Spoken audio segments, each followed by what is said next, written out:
Hello, हम आपका 5 minute से भी कम टाइम लेंगे। और हाँ, ये कोई सेलिंग पिच नहीं है। ये है फाइनेंशियली सक्सेसफुल होने का एक स्ट्रेट फॉरवर्ड रास्ता। चलिए मिलते हैं अमित से। अमित एक प्राइवेट कंपनी में काम करते हैं और अपनी फैमिली में अकेले कमाते हैं। हर आदमी की तरह उनके भी कुछ सपने हैं, जैसे चिल्ड्रंस एजुकेशन, नया घर और फ्यूचर की प्लानिंग। मंथ एंड आने के बाद अमित को 5,000 रुपए की सेविंग होती है। ऐसे में चलिए देखते हैं और समझते हैं कि अमित के लिए बैंक में इन्वेस्टमेंट अच्छा होगा या इंश्योरेंस में इन्वेस्टमेंट बेहतरीन है। फर्स्ट सिनेरियो में अमित 10 साल के लिए हर महीने 5,000 रुपए बैंक अकाउंट में जमा करते हैं। हम इन 10 सालों को इन्वेस्टमेंट पीरियड कहते हैं। मानिए अमित अपने पैसे नहीं निकालते हुए अगले 10 साल तक बैंक अकाउंट में रहने देते हैं। हम इन एडिशनल 10 सालों को वेटिंग पीरियड कहते हैं। इसलिए 20 साल बाद उनके पास 6 लाख रुपए प्लस इंटरेस्ट होगा। चलिए दूसरे सिनेरियो में देखते हैं कि अगर अमित अपने सेविंग्स बैंक में ना डिपॉजिट करके इंश्योरेंस अकाउंट में डिपॉजिट करते हैं तो क्या होता है।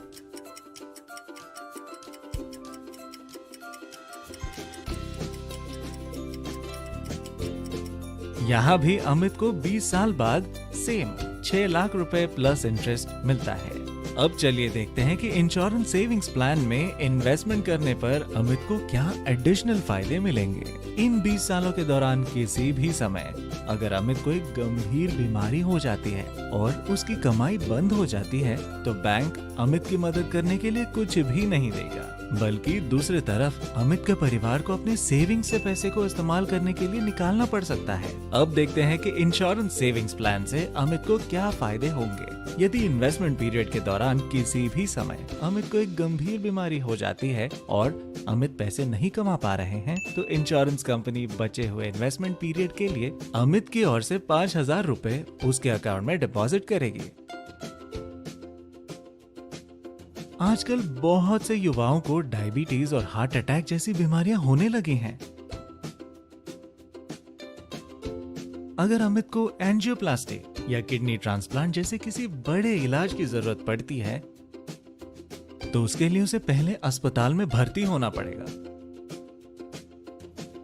ऐसे में अमित या अमित के परिवार को अपने सेविंग से पैसे निकालने पड़ सकते हैं।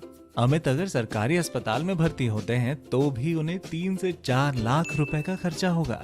लेकिन अगर अमित के पास इंश्योरेंस सेविंग्स प्लान है और 20 साल के इस पूरे समय के दौरान कभी भी अमित अस्पताल में भर्ती होते हैं और उन्हें किसी सर्जरी की जरूरत होती है तो इंश्योरेंस कंपनी द्वारा उन्हें अस्पताल में भर्ती होने और सर्जरी के खर्च मिलाकर कुल 4.5 लाख रुपए तक हर साल कवर दिया जाएगा।